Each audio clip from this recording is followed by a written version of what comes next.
Momento para charlar en A Buenas Horas con Luis Campos, portavoz de Nueva Canarias, bloque canarista en el Parlamento. Luis, ¿qué tal? ¿Cómo estamos? Muy bien, buenos días, José Luis. ¿Qué tal todo? Pues mira, arrancando esta nueva legislatura con intensidad, con mucha fuerza, coincidiendo además, pues bueno, pues con otro momento relevante de la política, en este caso a nivel estatal, esa investidura fallida que casi todos conocíamos y sabíamos ya, parece que el que no se había enterado mucho pues era el propio Feijóo, esa investidura para la presidencia del gobierno a nivel estatal, o sea que estamos dentro de un curso político que empieza con fuerza y que no, en el caso pues, de las elecciones a nivel de España, pues bueno, pues parece que va a tener una prórroga de 2 meses más. Sí, vamos a ver qué pasa y vamos a ver si los partidos que le exigen o le van a exigir a Pedro Sánchez bastante por lo suyo, pues oye, consiguen o no. Entiendo que desde Nueva Canarias pena también, ¿no? Por no estar ahora mismo en ese número de partidos que podían haber exigido más cosas para Canarias en un momento clave, ¿no? Porque cualquier pequeño voto que sea siempre va a venir bien para una investidura, ¿no? Efectivamente, hombre, es obvio que nosotros somos una organización política con aspiración a gobernar o a tener presencia, al menos en aquellos lugares donde se deciden cuestiones fundamentales, y el Congreso obviamente lo es.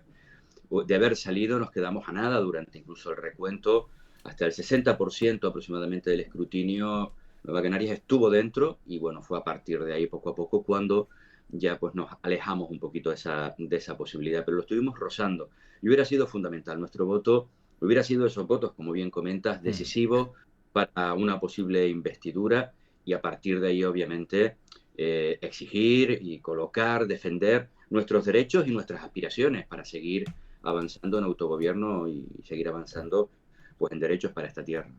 Bueno, en el Parlamento, bueno, y también hemos visto cómo presidentes como el del Cabildo de Gran Canaria, Antonio Morales, y también a posteriori hemos visto también que la presidenta del Cabildo de Tenerife, Rosa Dávila, se han quejado por lo que puede ser un grave problema que está a la vuelta de la esquina, como es el cero energético vivido en La Gomera, y que parece que el gobierno central, no sé si está a lo mejor obviando todas esas reclamaciones que, si no me equivoco, han sido más de 46 avisos, los lanzados por Endesa. O sea, ¿qué está pasando y qué puede pasar? ¿Y quién tiene la responsabilidad aquí de lo que puede ocurrir en Canarias? Bueno, lo que está pasando es que al final, bueno, es una realidad que no es nueva. Es decir, ya vimos en la legislatura pasada, hasta en 2 ocasiones, cómo la isla de Tenerife también sufrió pues, un cero energético. Es verdad que no de la intensidad, fueron unas horas, la isla de La Gomera han sido días para recuperar la normalidad. Al final estamos hablando de un sistema que está sustentado en unos equipos de generación muy obsoletos, algunos pues con más de 25 años, y todo esto tiene un origen y es en el año 2013 con José Manuel Soria, precisamente en el Ministerio de Industria, cuando cambia la normativa. Y esa normativa hace que posibilitar el cambio de uno de estos equipos tendría que ser siempre vía Estado, la autorización del Estado y a partir de ahí de unos procesos de concurrencia para poder producir, comprar, adquirirla y por tanto luego sustituir la maquinaria que fuera precisa. Hasta ese instante eran los operadores del sistema cuando veían que esa obsolescencia pues ya empezaba a ser relativamente preocupante cuando intentaban anticiparse y cambiaban. Digamos que de aquellas agua los lodos que hoy en día Uh tenemos. -huh. En medio, pues es verdad, una serie de avisos, pero luego aquí además hay una circunstancia. Por un lado tenemos quien genera la electricidad y por otro lado quien la distribuye. Endesa y Red Eléctrica tienen que coincidir en cierta medida los dos avisos para que quizás en ocasiones las administraciones entiendan que realmente estamos ante un problema serio. Endesa venía avisando, Red Eléctrica hasta hace bien poco, pues quizás no le dio toda la importancia necesaria y en ese interín, pues quizás tampoco la sensibilidad en algunos casos de quienes estaban al frente de algunas instituciones, fundamentalmente el Ministerio, que es quien debe impulsar finalmente ese cambio, pues nos ha llevado a la situación de hoy. Yo creo que al margen de eso y del análisis que Uh hemos -huh. podido hacer de prisa y corriendo, más allá ahora de seguir buscando responsabilidades, lo que hay que buscar ahora es soluciones. Y por tanto hay que intentar buscar mecanismos en el marco de la ley o a través de procedimientos extraordinarios, porque corremos el riesgo de que mañana, dentro de una semana, a lo mejor pasan 5 años y no ocurre Claro. nada, pero es verdad que estamos ante un sistema vital, fundamental para nuestra vida, para nuestra economía, para el día a día, para, bueno, en definitiva, la electricidad hoy en día se requiere para todo. Por tanto, estamos ante un elemento absolutamente estratégico y hay que intentar resolverlo de manera inmediata. Sin duda. Bueno, es verdad que ahora mismo todo precisa de un enchufe, ¿no? Hasta para, vamos, prácticamente tener el piso limpio. Muchos pues ya tienen ese aparatito, la rumba, la conga, como quieras llamarlo, una tostadora, un microondas, el teléfono móvil. Vamos, que si nos quedamos con ese cero energético, como dices, vivido en Tenerife o en La Gomera, yo creo que la ansiedad puede, bueno, pues puede con muchos, y no solo eso, sino también que vivimos del turismo, pues claro, los turistas dirán, ¿dónde me encuentro, no? Si no hay ni siquiera luz aquí, con lo cual es algo urgente quizá. No, evidentemente es un tema urgente, afecta a la economía en su conjunto, no solo a la industria turística, que obviamente es la más importante. A mí me preocupa más fundamentalmente a quienes aquí vivimos en nuestro día a día, pero tenemos que pensar también en toda la actividad económica. El turismo es una, pero la industria es absolutamente, la electricidad es imprescindible para el desarrollo, pero también los servicios. Al final, pues cualquier oficina, cualquier entidad financiera, en definitiva, hoy en día dependemos de esos enchufes, como bien comenta. Y a veces nos situamos en cuestiones que, bueno, si no hay luz, nos trastoca un poco nuestra realidad, pero podríamos llegar a prescindir de la rumba, por ejemplo. Sí. Pues sí, pero tenemos que ir un poco más allá. Mire, los hospitales generalmente suelen tener unos equipos que, bueno, cuando se viene la electricidad abajo, por el motivo que sea, pues bueno, son capaces de generar electricidad de emergencia durante algún tiempo. Pero hay gente que tiene, por poner un ejemplo muy concreto, un aparato, gente que está en su casa y necesita de un aparato que requiere de electricidad para darle el oxígeno que requiere. Es verdad que no es lo más habitual, pero en Canarias existe esa realidad. Por tanto, seamos capaces de entender en ocasiones lo que esto significa para trastocarnos en nuestro día a día normalizado, imagínense, para circunstancias tan excepcionales como las que acabo de comentar, por ejemplo. Efectivamente. Bueno, el drama de la migración se ha vuelto otra vez a abordar en esta sesión plenaria en martes, miércoles, en el Parlamento de Canarias, y se está viviendo pues bastante tensión, ¿no?, al respecto. Desde el punto de vista de Nueva Canarias, de Luis Campos, ¿quién tiene la responsabilidad aquí? ¿El Gobierno Central, Unión Europea, Gobierno de Canarias? Vamos a ver, las competencias están claramente definidas de manera muy esencial, son del Estado. Canarias básicamente las que tendría serían en materia de menores extranjeros, pero es el Estado quien tiene las competencias, digamos, más potentes en este sentido. Y luego es verdad que la Unión Europea, desde el punto de vista de su legislación, desde el punto de vista de directrices y desde el punto de vista también de definir las fronteras exteriores del conjunto de la Unión Europea, la política de control de fronteras, en definitiva, una serie de cuestiones que está todo entrelazado. Y por supuesto, y responsabilidad también al Gobierno de Canarias en cabildos y en ayuntamientos. Todos tenemos nuestro marco de competencia, nuestra responsabilidad, y luego, con independencia de las competencias, que es lo que nosotros hemos dicho siempre, hay un elemento que debe de funcionar siempre y que debe estar en el centro de estas políticas, y son los derechos humanos. Es decir, a partir de ahí luego podemos entender, discutir si realmente la política de derivaciones es más adecuada, más intensa, menos intensa, pero con los derechos humanos en el centro. Y esto es fundamental que lo tengamos claro. Yo decía en mi última intervención, Canarias debe de trabajar por una política propia en materia migratoria para desarrollar de manera óptima, de manera exquisita, digamos, el marco de nuestras competencias, pero tener política propia al final significa que en aquello en lo que no tienes competencia, al menos sí tienes opinión. Y cuando tienes opinión de las cosas, eres capaz de exigir con más contundencia a quienes tienen las competencias para que las cumplan. Allí donde se está legislando en esta materia, en este caso migratoria, tener opinión para intentar influir a través del Estado, a través de nuestra oficina, por ejemplo, en Bruselas, cuando hablamos de la Unión Europea, para que el Pacto de Asilo y Migraciones no llevara a la deriva que pretendía que los territorios que éramos frontera de la Unión Europea fuéramos centros de retención de esas personas que llegáramos, ¿no? En definitiva, convertir a Canarias, convertir a Lampedusa, convertir a Lesbos, esos lugares que además tienen el hecho, la circunstancia de territorios insulares, por lo tanto, mucho más sencillo, desde la óptica europea, esa óptica continental, esa óptica de la Europa central, puede retener a esas personas en cárceles abiertas en cierta medida, como podría ser Canarias. Y nosotros, obviamente, nos negamos a eso. Por tanto, derechos humanos y territorios, lo que yo decía en esta última intervención. Los derechos humanos fundamentales en el centro de todas las políticas en materia migratoria y territorio. ¿Por qué? Porque muchas de esas políticas luego tienen que modularse, porque no es lo mismo aplicar ciertas medidas en el territorio continental que aplicarlas en territorios insulares. Y si además en los territorios insulares se da la circunstancia de que somos territorios frontera de la Unión Europea, por tanto los que recibimos de manera mayoritaria esos flujos migratorios, es obvio, es necesario que esas medidas sean adecuadas, atenuadas a nuestra realidad. acogida humanitaria con plazas suficientes y modulables conforme los flujos sean más o menos intensos, pero plazas también de tránsito, que es lo que hemos dicho. Canarias debe de tener excelencia en la recogida, en la atención humanitaria, pero a partir de ahí, para poder seguir prestando ese servicio, porque van a seguir llegando, es necesario que entre 30 y 60 días se deriven al resto del territorio español y de la Unión Europea. Esta es una de las medidas que nosotros planteamos, obviamente dentro de una política muchísimo más amplia, transversal, en un aspecto que todos entendemos que es bastante complejo. Bueno, por aquí nos dicen en el chat, en este caso en Facebook, dicen en Canarias hay una crisis tremenda, no hay control de llegada de migración por aeropuertos legales, aquí no hay cama para tanta gente, con eso está dicho todo. Bueno, aquí yo creo que se mezclan distintas ideas. Yo creo que es importante los mensajes, tener cuidado cómo se lanzan.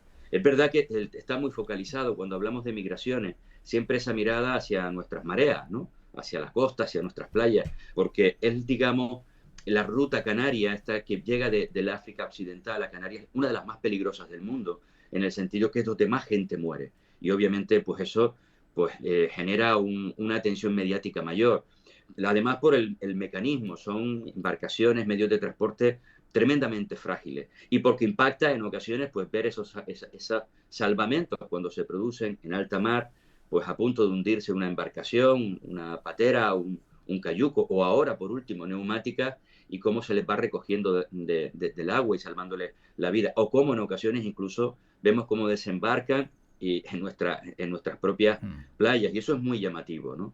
Pero es mucho mayor los flujos migratorios que se producen vía aeropuerto, eso es cierto.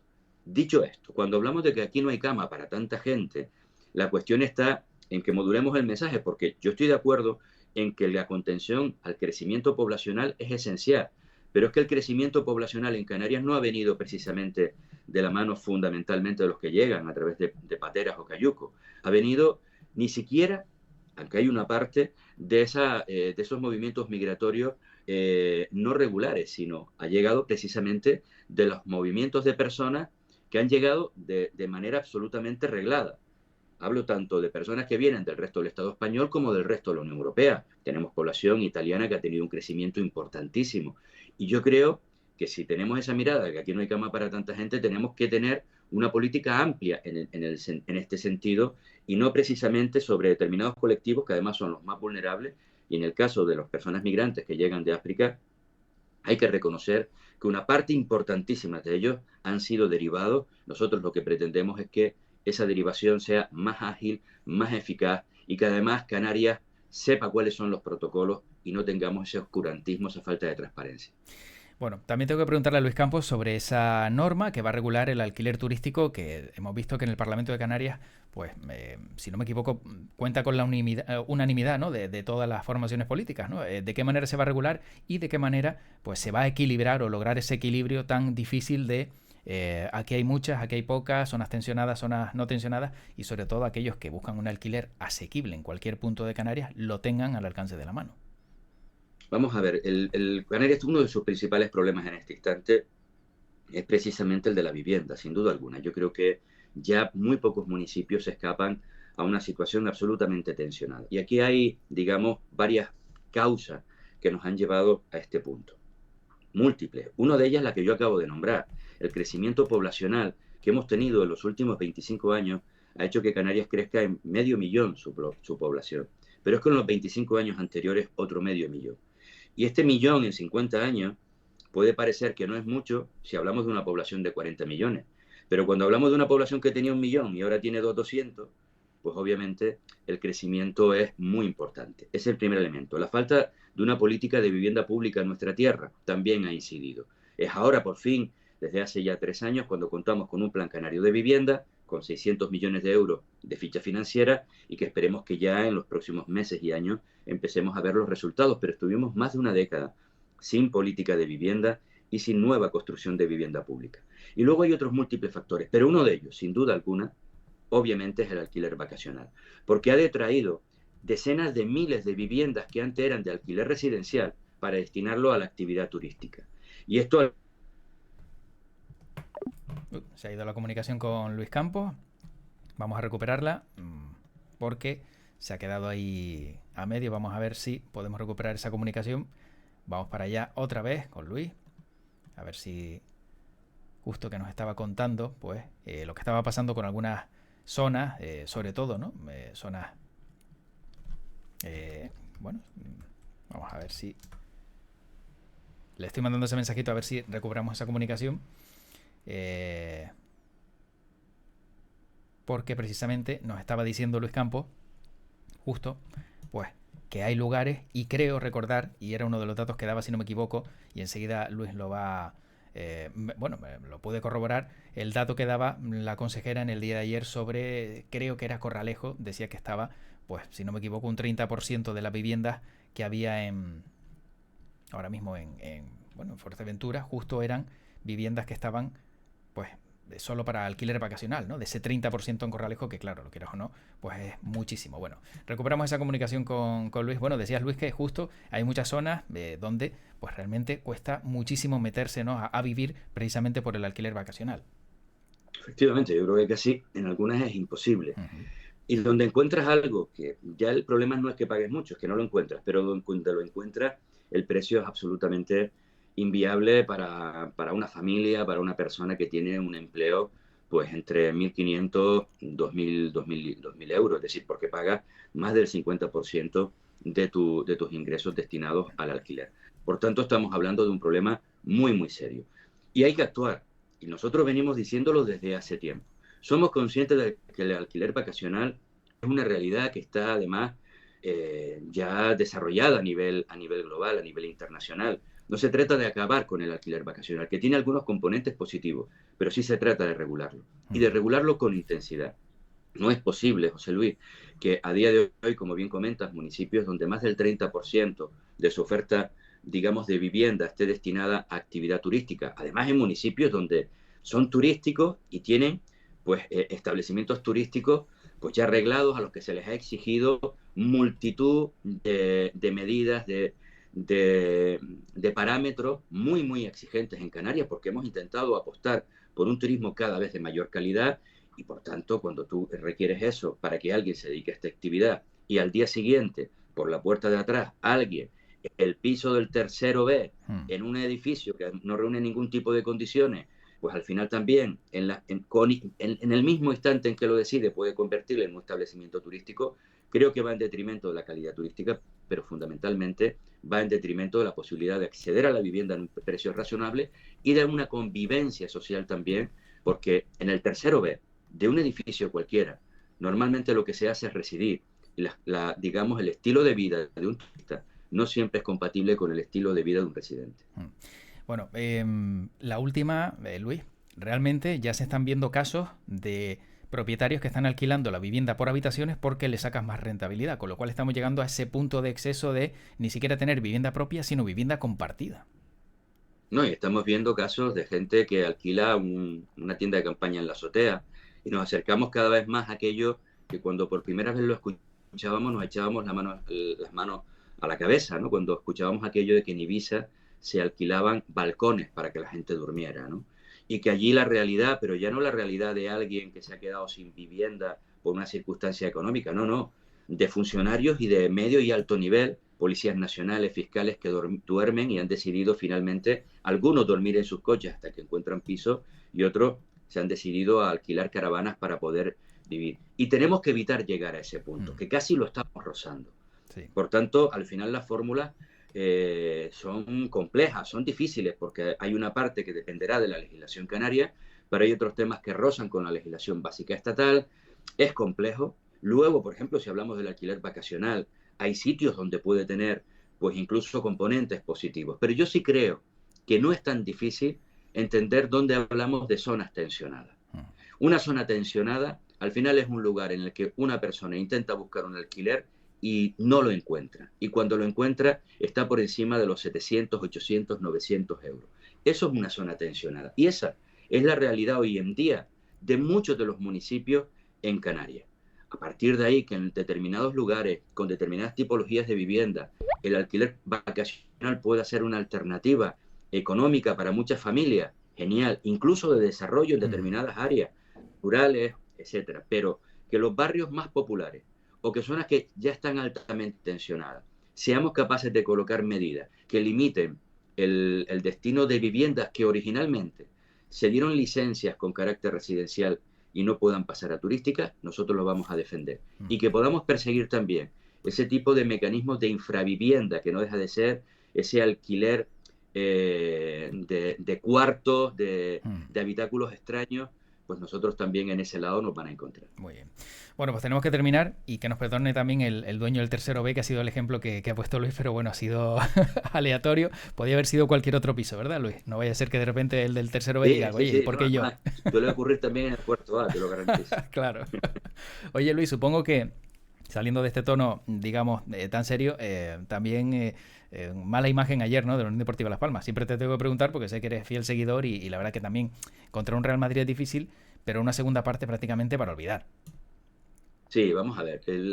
Dos cosas positivas de la Unión Deportiva ayer. El portero espectacular. Está haciendo una campaña Valle. Yo creo que es el mejor portero en este momento de la categoría.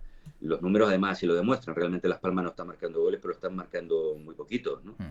Pero a mí el día de ayer la segunda cosa positiva es que Las Palmas no jugó en un campo como el Bernabéu y ante el Real Madrid a cerrarse. El problema está en que su apuesta, que es una apuesta de fútbol abierto, de intentar combinar, si realmente no eres capaz de pasar de 3/4 de campo, de no generar prácticamente ni una sola ocasión de peligro real, porque hubo un par de disparos a puertas, pero sin ningún tipo de sensación de peligro durante 90 minutos, pues realmente son cuestiones que tenemos que seguir afinando, porque bien la valentía, bien la apuesta por un modelo de juego claramente definido, que conforme además a nuestra personalidad, a nuestra forma de entender y como nos gusta el fútbol, pero también a nosotros nos gusta disparar y meter algún gol, ¿no? Exacto. Y entonces yo creo que esa sí fue una imagen. En algún momento yo tuve la sensación a partir del minuto 50 de que no había nada que hacer. Igual. Íbamos 2-0, bueno, casi 1-0, luego el 2-0, que con meter un gol te mete en el partido, pero la sensación era, bueno, no va a pasar, no va a pasar, y obviamente no pasó. Bueno. Luis Campos, portavoz de Nueva Canarias, bloque canarista en el Parlamento, muchísimas gracias como siempre y también por este resumen final deportivo que siempre viene bien un poquito para, hombre, dar un tono diferente, ¿no?, de la conversación, que yo creo que siempre se agradece. Muchísimas gracias, Luis, y seguiremos pendientes de todas las iniciativas también que presenten en el Parlamento de Canarias por parte de Nueva Canarias. Muchas gracias y sí, bueno, a disposición siempre para seguir trabajando y explicando nuestra tarea. Y por cierto, el lunes vamos a ganar el Celta, ¿eh? Muy bien. Ahí queda. Gracias, Luis, cuídate. Hasta luego.